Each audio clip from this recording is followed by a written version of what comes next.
సంతానం కావాలన్న మీ కలను నిజం చేసుకోండి. 49 అంటే సంతానం, 49 అంటే సంతోషం. వివరాలకు సంప్రదించండి.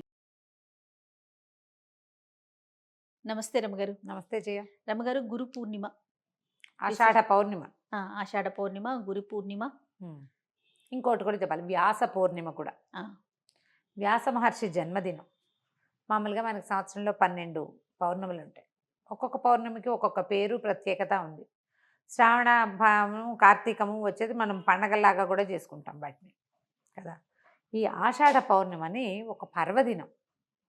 మామూలుగా పున్నాల వ్రతాలు, 33 పున్నాల వ్రతాలు అలాంటివి ఉన్నాయి. స్త్రీల వ్రత కథల్లో కనపడుతుంది 33 పౌర్ణములు.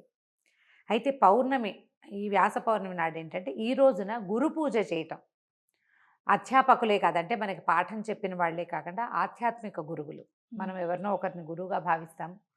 గురువుని సత్కరించుకోవటం, గురువుకి పాదపూజ చేసుకోవటం, గురు వందనం చేయటం, వెళ్ళి మన మాస్టర్లు ఎవరికైనా సరే వీళ్ళ వల్ల మన జీవితం మారింది అనిపిస్తుంది ఒక్కొక్కసారి. వీళ్ళు చెప్పడం వల్లే. అందులో అప్పుడప్పుడు మన అమ్మ నాన్న, మన వదిన వాళ్ళు కూడా ఉంటారు, మన బంధువులు కూడా ఉండొచ్చు, కుటుంబ సభ్యులు కూడా అయి ఉండొచ్చు. వాళ్ళు చెప్పిన ఒక థియరీ వల్ల, లేదా ఒక సలహా వల్ల, ఒక మంచి మాట వల్ల, వాళ్ళు ఇచ్చిన మోరల్ సపోర్ట్ వల్ల మనం జీవితంలో ముందుకెళ్తే వాళ్ళని మనం గురువుగా భావించవచ్చు. ఇది కాకుండా ఆధ్యాత్మిక గురువులు, ఆధ్యాత్మిక ప్రగతికి, ఉన్నతికి తోడ్పడిన వాళ్ళు ఎవరివైనా మనం ప్రవచనాలు వింటాం, వాళ్ళని గురువుగా భావిస్తాం. వాళ్ళు చెప్పినవి తూచా తప్పకుండా పాటిస్తాం సాధ్యమైనంత వరకు. ఏ ప్రవచనాలు లేకుండా కూడా ఒక్కొక్కసారి మనం కొంతమందిని, పెద్దవాళ్ళని గురువుగా భావిస్తాం. వారిని దర్శించుకోవటము, పూజించుకోవటము, అది ఈ రోజున చేసేది. అయితే వ్యాస భగవానుడు ఈ రోజున జన్మించాడు. కృష్ణద్వైపాయనుడని వ్యాసుడు, వ్యాస మహర్షి అని చెప్పుకుంటాం కదా. ఈయన ఏంటంటే ఇవాళ రోజున జన్మించడం వల్ల ఆయన జగద్గురువైన శ్రీకృష్ణుడిని మనకి పరిచయం చేశాడు. వ్యాస మహర్షి వల్ల, వ్యాస మహర్షి ఏం చేశారు, ఈ మన ఉద్గ్రంథంలాగా ఉండేది, వేదం అంతా ఒక ముద్దగా ఉండేది. అవును, దాన్ని చతుర్విభాగం చేశారు, 4 భాగాలుగా విభజించారు. విభజించిన తర్వాత ఆయన ఇంకేం చేశారు, బ్రహ్మసూత్రాలకి వ్యాఖ్యానం చేశారు. బ్రహ్మ చెప్పిన వాక్యాలని వ్యాఖ్యానించిన తర్వాత ప్రపంచానికి, ఇప్పుడు ఇంత పెద్ద విషయం నీకు నాకు ఏమర్థమవుతుంది, సాధారణ వ్యక్తులకు అర్థం కాదు. మానవులకి ధర్మబోధన ఎలా చేయాలి అని ఆలోచించి అప్పుడే మరి వేదాలు కూడా ఆయన మనుషుల కోసం చేయబడినవే కదా. ఇంత విభాగం చేసిన ఇలా చోడచ కర్మలు ఉన్నవాడు, సంస్కారాలు ఉన్నవాడే దాన్ని తెలుసుకోగలుగుతాడు. వాడు కూడా తెలుసుకోలేడు, చాలా గురువు వాడి చేత్తో పుచ్చుకుని ఉండాలి. గురువుని పాదాలు పట్టుకుని వదిలిపెట్టకుండా ఉండేవాడు తప్పిస్తే సాధారణ మానవుడికి ఆ విషయం తెలీదు. సాధారణ మానవుడికి ఈ విషయం అర్థం కాదు. వాళ్ళకి అర్థమయ్యేలా చెప్పడం కోసం ఏం చేశారు, ఒక ఉద్గ్రంథాన్ని రాయాలనుకున్నారు. ఆయన రాయాలనుకున్నది ఎట్లా రాయాలి, ఏం చేయాలి అంత కథ సంకల్పించుకున్నారు. ఆ సంకల్పించుకున్న కథే భారతం. భారతంలో ఉన్నది అన్ని చోట్ల ఉంది, భారతంలో లేనిది ఎక్కడా లేదు. అంటే ప్రపంచంలో ఎక్కడా ఇదేంటి కొత్తగా ఉందంటే ఆ కొత్త కాదు, అది అవన్నీ భారతంలో ఉన్నవే. మనం ఇప్పుడు చూసే ప్రతిదీ భారతంలో నుంచి వచ్చింది, ప్రతిదీ. అలాంటి ఒక ఉద్గ్రంథాన్ని రచించాలని, దానివల్ల మానవులకి ధర్మం అంటే ఏంటో తెలుస్తుందని భావించాడు ఆయన. నువ్వు భావించినా భావించకపోయినా ప్రతి మనిషికి గురువు వ్యాస మహర్షి. ఉద్గ్రంథాన్ని రచించడానికి పూనుకొని తనకి తెలిసినటువంటి భరతవంశపు కథనే దానికి తీసుకున్నారు. కొన్ని వేల క్యారెక్టర్లు, వేల మనస్తత్వాలు, ఒక్కొక్కటి ధర్మం, ఎవడి ధర్మం వాడిది.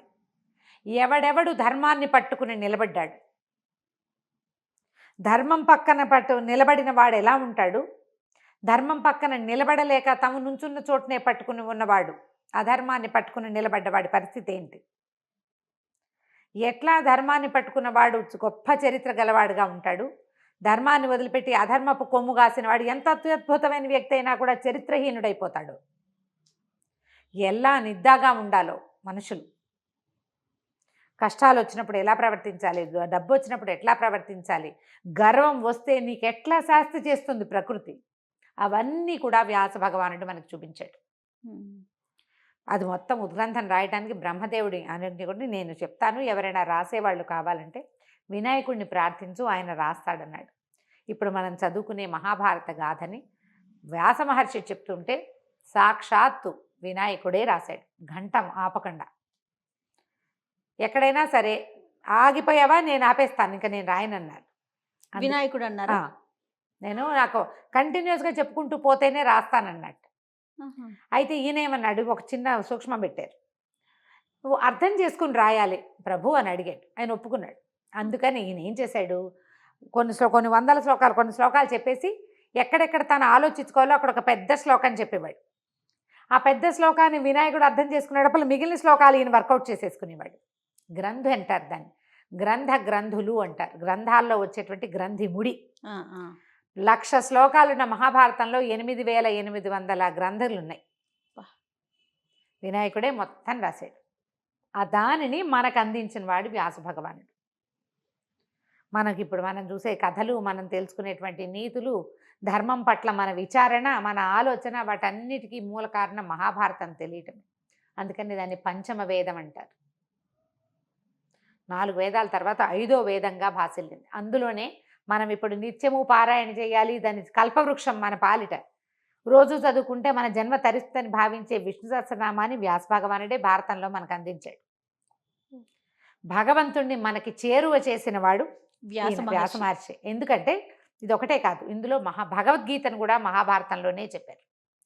శ్రీకృష్ణ భగవానుడు అర్జునుడికి ఏం బోధించాడో మానవులకి సింపుల్గా చెప్పేశాడు. ఆయనే గురువు కదా మనకి. మరి వేరే ఆధ్యాత్మిక గురువు ఎందుకు? మనం మనుషుల్ని వెతుక్కోకర్లా, మనుషుల్ని వెతకవలసిన పనే లేదు. నా గురువు దొరకలేదు, నా గురువు దర్శనం ఎలా దొరుకుతుంది ఆతరు కొంతమందికి ఆర్తిగా ఉంటుంది, ఫీల్ అయిపోతూ ఉంటారు, నాకు గురువు దొరకలేదు ఇంకా అని. వ్యాసుడే మన గురువు. భగవంతుడిని ఆయనే పరిచయం చేశాడు మనకి. 10 అవతారాలు ఎత్తాడు విష్ణుమూర్తి. ఏ ఒక అవతారంలోనూ ఇలా ఉండు ఇలా ఉండు అని మనకి చెప్పల. కృష్ణ అవతారంలో చెప్పించాడు. భగవద్గీతలో ఆయన చెప్తాడు, నన్ను ఆశ్రయించు, నాతో ఉండు, నేను నీతో ఉంటా, నువ్వంటే నాకు చాలా ఇష్టం అని మనిషికి చెప్పాడు కృష్ణుడు. నువ్వు నాతో ఉండు, నన్నే గుర్తుంచుకో, నన్నే ఆశ్రయించు, నువ్వు చేసే పనులన్నీ నా మీదే పడే, నువ్వన్నీ నేను మోస్తా, ఎందుకంటే నువ్వంటే నాకు ఇష్టం. రామావతారంలో అలాంటి మాటలు ఏం వినలా మనం. నరసింహావతారం, వామనావతారంలో డైలాగులే లేవు, మనకు తెలీదు. ఆ కృష్ణుడు చెప్పిన వాక్యాలని మనకి చక్కగా బోధించేశాడు వ్యాస మహర్షి. నిజంగా మీరు అన్నట్లుగా గురువు గురించి తాపత్రయ పడక్కర్లేదు. పట్టుకో భగవద్గీత, ఆయన కదా మనకి గురువు. ఆ భగవద్గీతని మనకు అందించిన వ్యాస మహర్షిని ఈ గురు పౌర్ణమి రోజున నమస్కరించుకుని తలచుకొని, మన ఇంట్లో మహాభారతం ఉంటే ఆ ఉద్గ్రంథాన్ని పెట్టి కోసె పూజ అంటారు, 2 పువ్వులు పెట్టండి, దానికి కాస్త గంధం చల్లి నమస్కారం చేసుకొని ధూపము దీపము పెట్టుకోండి. మహాభారతం కానీ భగవద్గీత కానీ ఉంటే అవి మనం పూజనీయ గ్రంథాలలో ఒకటి. పూజ చేసి ఊరుకోవద్దు, పేజీ తిప్పి 4 ముక్కలైనా చదవండి. ఇప్పటిదాకా చదవని వాళ్ళు భారతాన్ని కానీ భాగవతాన్ని కానీ అష్టాదశ పురాణాల్లో ఏదైనా ఒక పురాణాన్ని కానీ తీసుకుని చదువుకుంటుంటే వ్యాస మహర్షి మనకి గురువుగా అయ్యి మార్గనిర్దేశనం చేస్తాడు. మార్గనిర్దేశం లేకే కదా మనం గురువు కోసం ఎందుకు చూస్తాము.